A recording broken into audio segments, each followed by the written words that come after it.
For over 20 years, I lived in a whirlwind of anxiety, convinced I was broken and stuck. Then, with a new diagnosis at 34, I finally experienced peace. For the first time, my brain was quiet. Now I'm living without chains, what changed everything.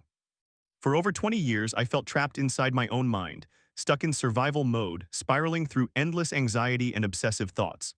This is the story of how I finally discovered clarity, broke free, and experienced life for the first time. This is the first time I have ever opened up about any of this, and honestly, I never envisioned placing my real name on something like this.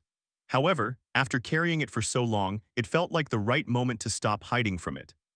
For most of my life, I believed I was broken, anxious, obsessive, and lost inside my own head. The only term I ever had for it was that I felt stuck. A few weeks ago, everything changed. Have you ever experienced a moment where your body entered pure survival mode and your mind never fully returned? My anxiety began almost immediately after my grandfather passed away when I was 11 years old. When he died, something inside me broke, but it wasn't until I had a near-choking incident that I felt as though I completely lost control of my mind. Even though I did not fully choke, I was overwhelmed with fear and terrified. My father was mowing the lawn and my mother was grocery shopping, so I was alone in the house. Somehow, I managed to remove the food from my throat, and almost immediately after I caught my breath, my father walked through the door. That moment triggered something deeper. It was as though my brain switched into permanent survival mode and it never switched back. Little did I know that singular incident would lead to what became an internal hell for over 20 years. I developed a legitimate fear of eating. I was afraid not just when I sat down to eat, I would obsessively think about it over and over again. It reached the point where it became all I could think about. My mind was caught in a constant loop of what if. It lasted for months, and this loop was not merely 2 or 3 times a day here and there. It occurred all the time, and my mind was racing at a million miles an hour every second of the day. This made focusing on anything nearly impossible. It felt like I was drowning in my own thoughts. I was completely stuck. That is what I began to refer to these obsessive thoughts as being stuck. One thing led to another. The obsessive thoughts began to spiral. It was no longer just about being afraid to eat. Anything that had even the slightest emotional impact on me could set me off. I remember being in school once when the topic of cancer came up. My teacher mentioned something along the lines of, "One day, you could wake up and have a brain tumor." That single comment sent me into a year-long spiral, not just fearful of having a brain tumor, but utterly convinced that I did. It was not sporadic, it was constant. It became my one and only thought all the time. I could not focus on anything else because I was essentially holding my brain hostage, literally every second of the day. Every headache, every sensation, every odd thought, I was certain it indicated something was wrong. It hijacked my entire existence, and that is just one example. The pattern did not cease after that. Every few weeks or months, a new obsession emerged, a new fear, a new worst-case scenario, and my mind would latch onto it as if it were a matter of life or death. That cycle persisted for over 20 years. The fears would change, but the spiral was always present. My mind never allowed me a break. This was not merely an occurrence, but rather who I was, an individual trapped in his own mind, battling wars that nobody else could even perceive. What still amazes me is this. I cannot believe that nobody outside my family ever noticed, at least not that I was aware of. Not really. Not fully. I became so adept at concealing it that even those closest to me only ever saw the superficial aspects, the jokes, the distractions, the small fragments I allowed them to see. But beneath it all, I was sinking. Somehow no one understood just how profound it was. My parents were the only individuals who attempted to comprehend my struggle. They witnessed my suffering, my outbursts, my screams, and my tears as I conveyed to them that I felt as though I was losing my sanity. They felt powerless. I would attempt to articulate what it felt like to have different songs stuck in my head at all times throughout the day, every day. The sole respite I experienced was when I fell asleep. Then I would wake up, rinse, repeat. I was convinced everyone was judging me constantly. In reality, I was merely insecure because these obsessive thoughts constituted such a significant part of me that I could not grasp how people could not see it. It felt as though it had to be evident. It seemed like I was somehow broadcasting it even when I was not. From everyone else's perspective, I appeared to be just a normal kid, but the truth is I bore it alone. My parents did everything within their power. I remember them spending thousands trying to assist me, therapists, psychiatrists, anything they believed might help. They even pursued hypnotherapy because, by that point, I was so terrified to eat that I would go days without consuming anything at all. Eventually, they took me to a psychiatrist who failed to understand what was genuinely wrong. Instead, they simply prescribed me antidepressants such as Paxil, Effexor, and Celexa. I was still just a child. When I attempted to discontinue those medications, the withdrawal was so severe that doctors compared it to heroin detoxification. The medications did not remedy my condition. They either numbed my emotional responses, made me irritable, or rendered me unnaturally invincible to the extent that all I wanted to do was fight. It was not strength, it was instability. I was no longer myself. There were also teachers who did not know how to interpret my struggles. Some would seat me at the back of the classroom with headphones while the teacher wore a microphone so their voice could go directly into my ears. That was how severe my inability to concentrate was. It was not due to a lack of effort, it was because my mind was ensnared. I was trapped in unending cycles of fear and obsession, and anything requiring genuine thought or attention felt insurmountable. At school, I became proficient at concealing my struggles. One of my primary survival tactics was humor. Cracking jokes and making people laugh became my support system. It provided me a sense of normalcy. For at least a few moments, I felt as if I belonged. Making others laugh was not merely a habit, it was a vice that propelled me forward. But beneath it all, I was caught. I was living in survival mode while everyone else simply lived. I did not even recognize it at that moment, but looking back, that is precisely what it was. Engaging in conversations with people, especially new individuals, provoked pure anxiety. While trying to converse, I would overthink every single word. And job interviews. Imagine attempting to make a strong impression while an entirely separate dialogue occurred inside your own mind. It felt like someone was speaking directly in both of my ears while I was desperately trying to concentrate. It was absolutely surreal, but it was my normal. It was all I ever knew. My best friend saw more of it than anyone outside my family, but even he did not comprehend the full extent. Most individuals did not. The obsessive thoughts never fully dissipated. They consumed me. They were the last thing I thought about before falling asleep and the first thing on my mind when I woke up. Some obsessions would dominate my thoughts for days, even months at a time, looping and spiraling until I could hardly recall what it was like to think about anything else. The eating issues subsided around the age of 16, but the anxiety simply shifted to other aspects of my life. In my 20s, it emerged in waves rather than being constant. This appeared to be an improvement, however, it was still hell. It is a significant reason I left college the first time. Mentally, I was overwhelmed, and beneath that was a deep well of frustration and anger directed at myself. I was frustrated that I needed medication just to function halfway, and even then, it felt like I was only executing at a fraction of who I knew I was meant to be. Eventually, I returned later and completed my education, but at that time, I was not prepared. For most of my life, I simply accepted this as my reality. I assumed that was just who I was: anxious, obsessive, and broken. It shattered my confidence in ways I did not even recognize until recently. It was not merely a feeling of inadequacy, I genuinely believed it. Even in the smallest moments, conversations, schoolwork, anything, I lived with imposter syndrome. People around me would tell me I was intelligent, successful, and even occasionally impressive, but I could not internalize any of it. Internally, I was a mess, and no amount of praise could convince me otherwise. It was as straightforward as that. Until about 6 months ago, I reached out to an old therapist I had not seen in years. I explained everything. The first question she posed was, "Have you ever been evaluated for attention deficit hyperactivity disorder?" I felt puzzled because I was not hyperactive. I had always assumed ADHD meant being excessively energetic, and no one had ever brought it up before. Throughout my life, I had been treated for anxiety and obsessive-compulsive disorder, medicated with antidepressants in various forms, but no one ever looked deeper. In hindsight, it is clear that those diagnoses were accurate, but they were rooted in undiagnosed ADHD the entire time. That is when she told me, "I would bet anything you have inattentive type ADHD. You should get evaluated." It took me a few months to act on it. I do not know if it was fear, doubt, or merely exhaustion, but I contemplated it for a while. Eventually, I made an appointment with my doctor. After several more months of discussions, I was finally prescribed Adderall XR. Honestly, I expected to become an anxious wreck on it, especially since I have always been sensitive to caffeine. Even a small amount of coffee would cause my heart to race and induce anxiety. I assumed Adderall would have the same effect, just intensified. But it did not. It provided a calm I had never experienced before. For the first time in my life, my mind was quiet. It has only been about 20 days, but it feels as though a light switch has flipped. After 20 years, it seems like my brain, which had been dormant my entire life, has finally awakened. I can remain present. I can concentrate on one thought at a time. I can genuinely absorb what I hear and read instead of it merely bouncing off me. I am not spiraling into worst-case scenarios every minute. It is the strangest, most remarkable feeling I have ever encountered.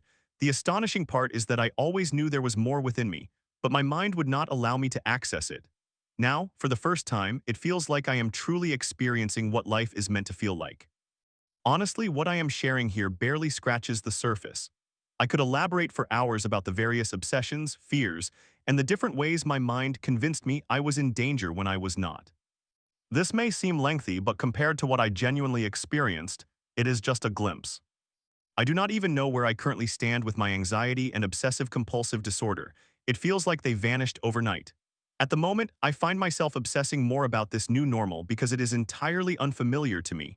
And honestly, I am afraid it is temporary. It feels too good to be true. I have even attempted to fixate on things I normally would crazy right, and I cannot. I can simply move on. It is utterly insane to me. Another aspect I cannot overlook. I genuinely feel as though I have leveled up intellectually overnight. It is as if the dormant portion of my brain has unlocked and become a sponge for information. Everything I am told, I remember.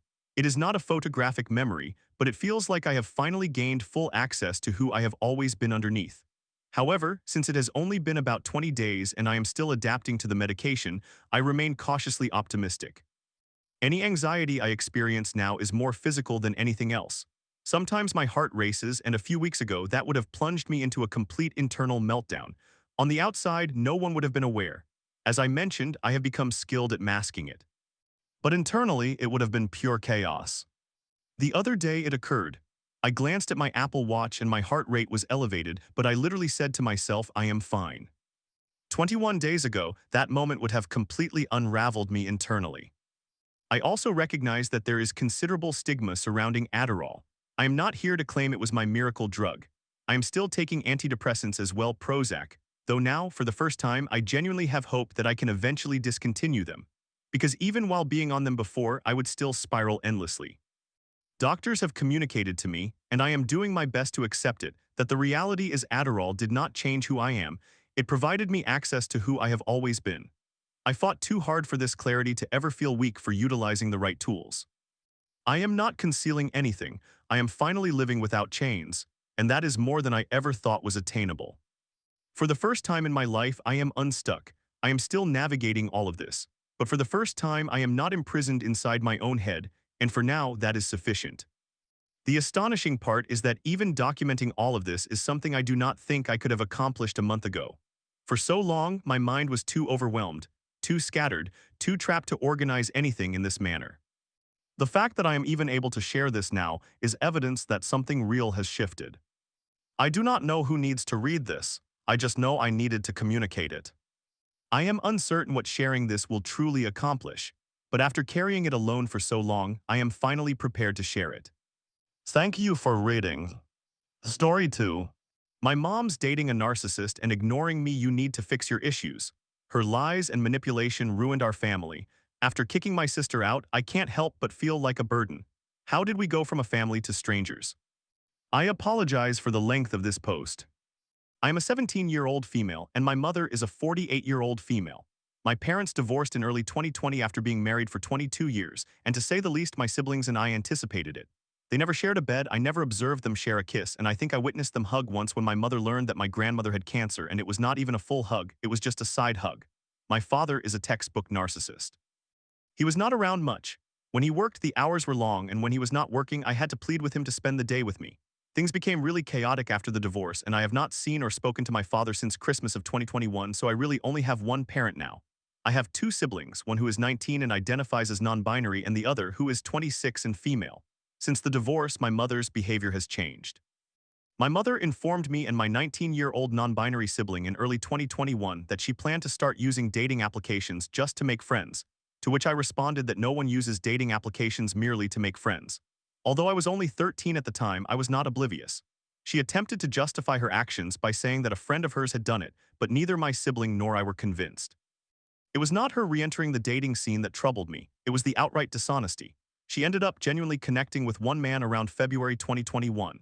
She began FaceTiming him constantly and leaving the house to meet him. My sibling and I had just exited the darkest periods of our lives, so we were numb and not very engaged during that time. Eventually, it escalated into her neglecting us, but promising that she would not bring anyone over or anything like that. Soon enough, the going on a dating app just to make friends, and I won't bring anyone over, turned out to be lies. What a surprise. She started bringing this man over and my sibling and I simply chose to remain in our rooms.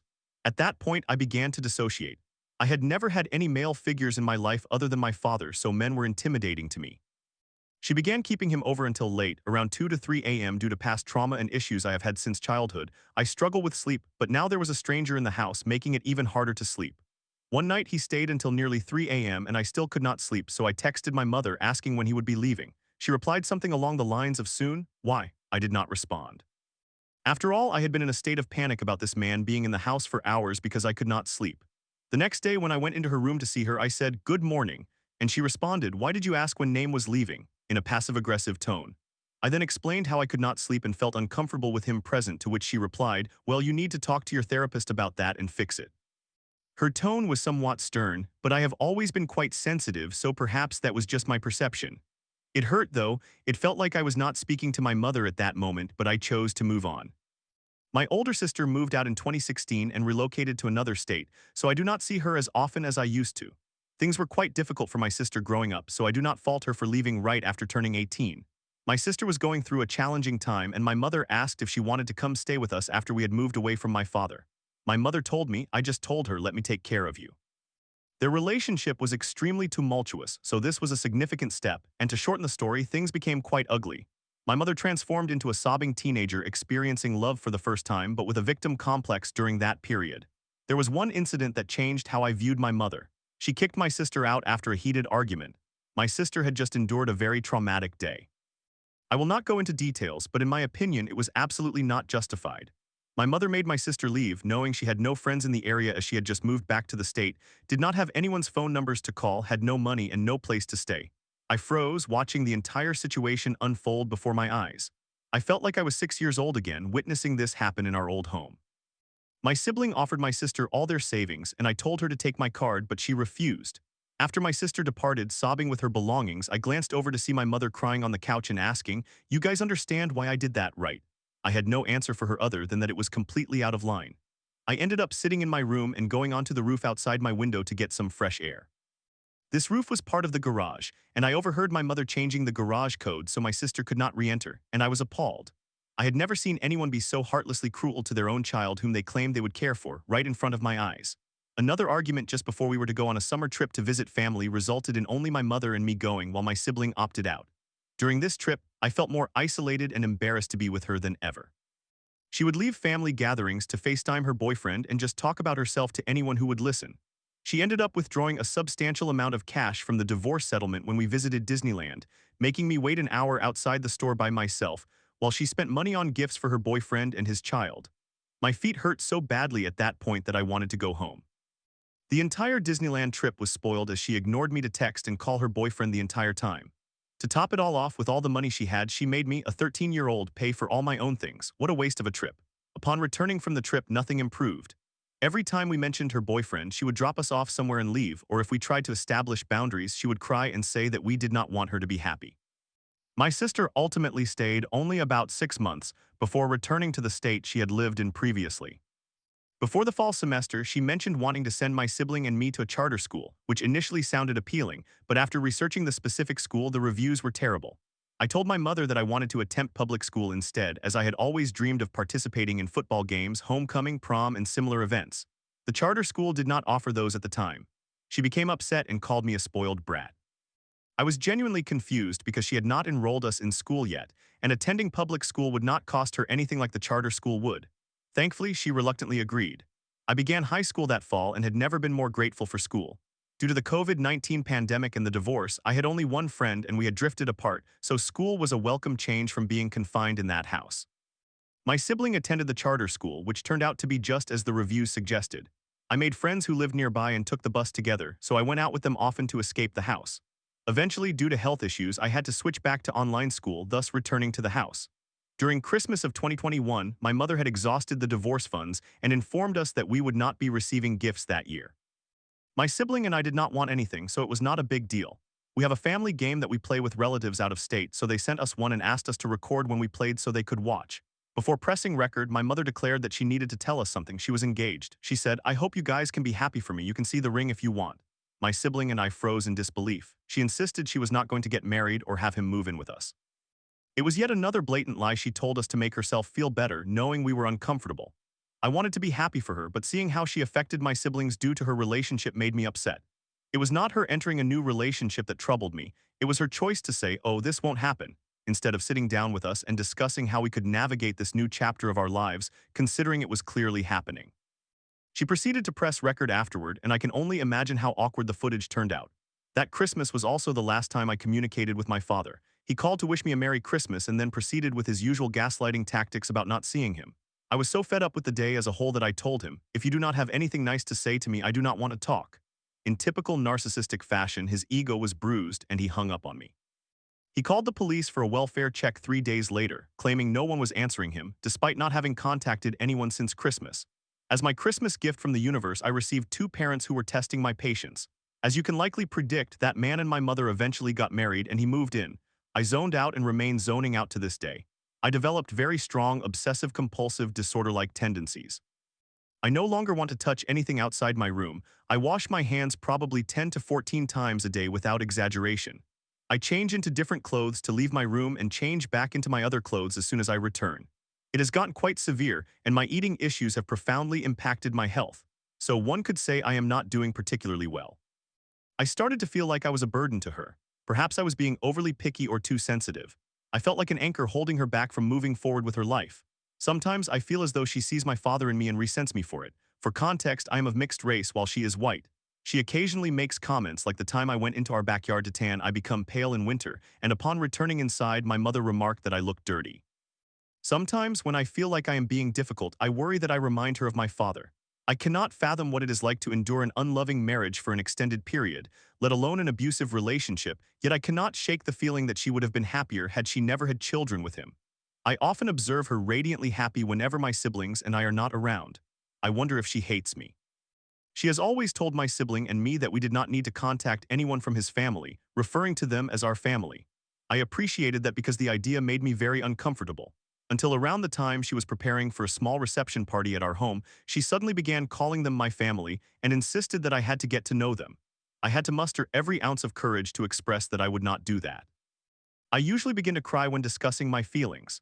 She was largely indifferent, and I subsequently went to my room and sobbed for an hour.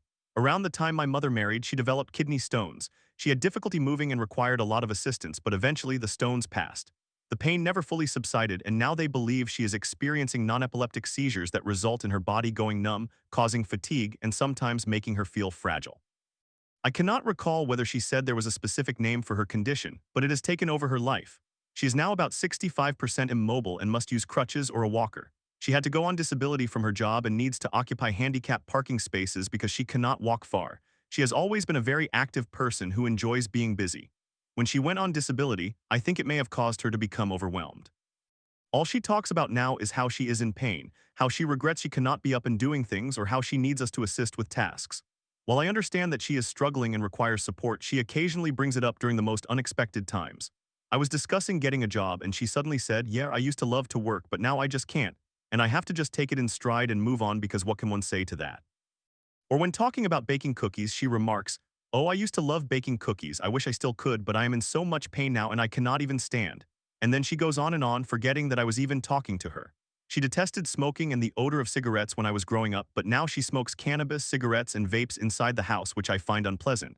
I comprehend her reasoning for this. It is for pain relief. She has begun making cannabis-infused cookies, has accumulated items to engage with, but cannot follow through because she is not having a good health day.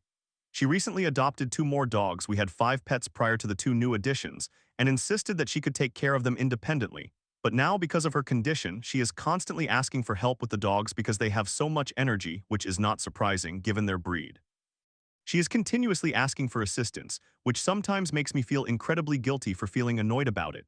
Throughout my life, she has never truly been a mother. When I would visit friends' houses and chat with their parents, it felt like a slap in the face. Their parents would show care and ask more about me in a few hours than my mother had in several months. I cherished visits to other people's homes because I would catch a glimpse of what a healthy family life looked like. Admittedly, I was only there for a day at most, but you understand the point. I regularly experience intense envy towards people who have a relationship with their parents because I can sense my connection with my mother gradually deteriorating. She never asks me about my aspirations or what I want to do as an adult. When I share my interests with her, she either seems indifferent or unable to remember them. I'm exhausted from having to deny my feelings or apologize to her for hurting my feelings. Yes, I am sensitive, but it is incredibly frustrating when I am trying to make strides in advocating for myself, only to have her be the first person to bring me back down. I will admit that I can be gullible, so when she is being kind, I tend to forget all the negative experiences I have had with her. Am I being unkind? Am I reacting in an overly dramatic manner? I simply desire peace. I do not want to be at odds with my mother constantly. I lack an extensive support system after the divorce.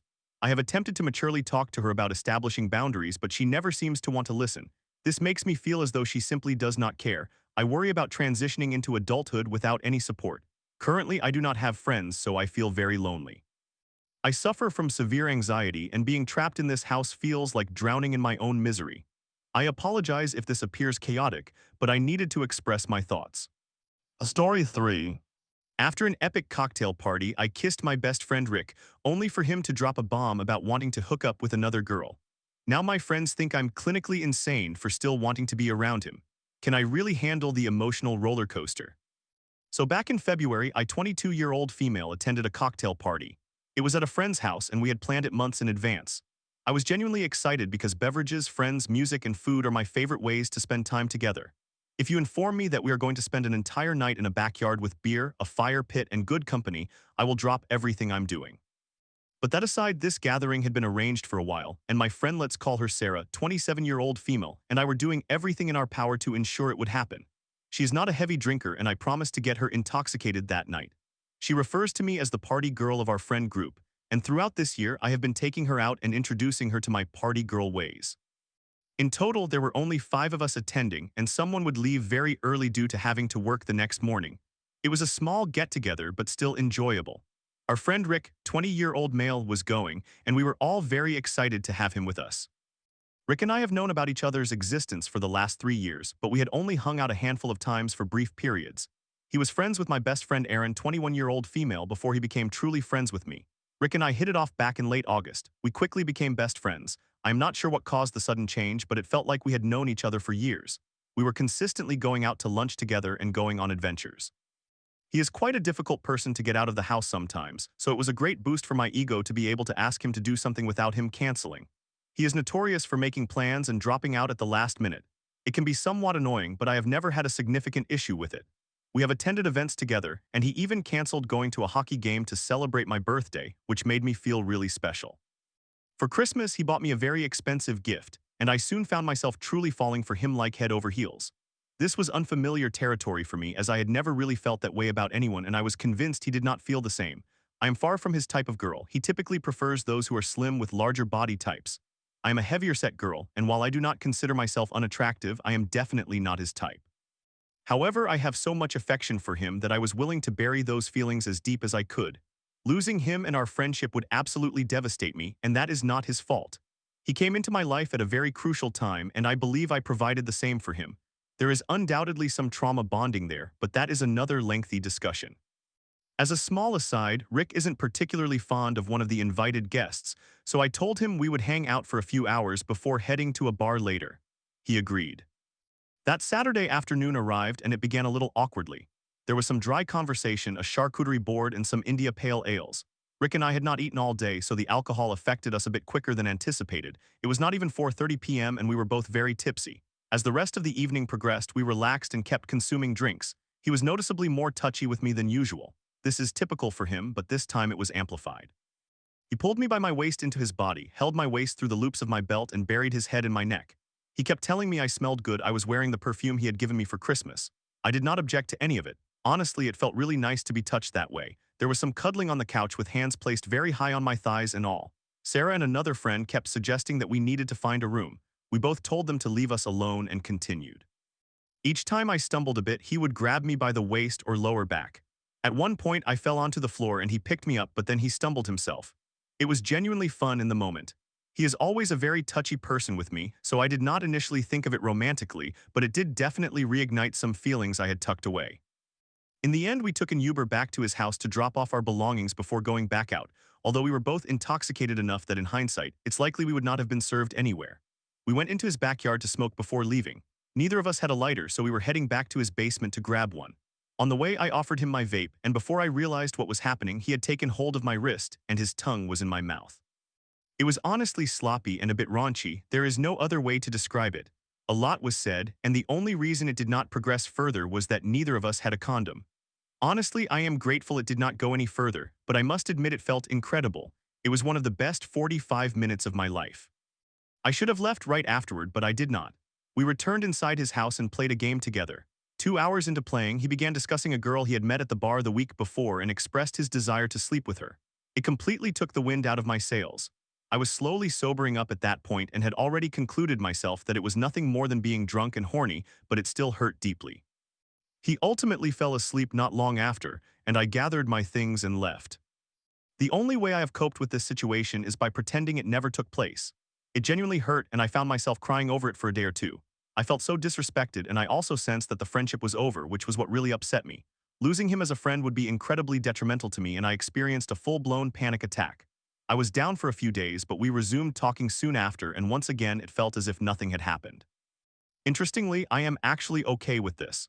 It is strange, but any romantic feelings I had seemed to disappear. It genuinely feels as if they were never there. I am not sure if I am simply good at forgetting and forgiving, but I managed to move on surprisingly quickly. However, the small part of my inner circle that knows about what transpired still makes comments like, "Oh, don't mention him or she will start crying," or "You should cut ties with him and stop talking to him." Each time I hang out with him alone or include him in group settings, I am looked at as if I am clinically insane. The kiss was consensual, that is all there is to it. He merely said something incredibly hurtful. This situation sparked a small argument between Erin and me. She is completely convinced that I should cut him off. I explained how I felt and conveyed that it simply was not like that. I still plan to talk to him about it eventually, as I did feel disrespected by his remarks and he needs to be aware of that. However, he is still processing emotional trauma from the previous year. I am approaching this slowly and one step at a time. This is not only for his benefit but for mine as well. I do not want to force him into a corner because that will only lead to upset. It has been nearly 2 months now and Erin believes I have waited too long. I am a very passive person and it genuinely takes me a while to build up the courage to confront issues. I know I cannot make Erin understand that, but it is incredibly frustrating. Things have returned to normal and everything honestly feels good. Erin is only looking out for me and I recognize that, but have I handled this poorly? Realistically, it happened and that is that.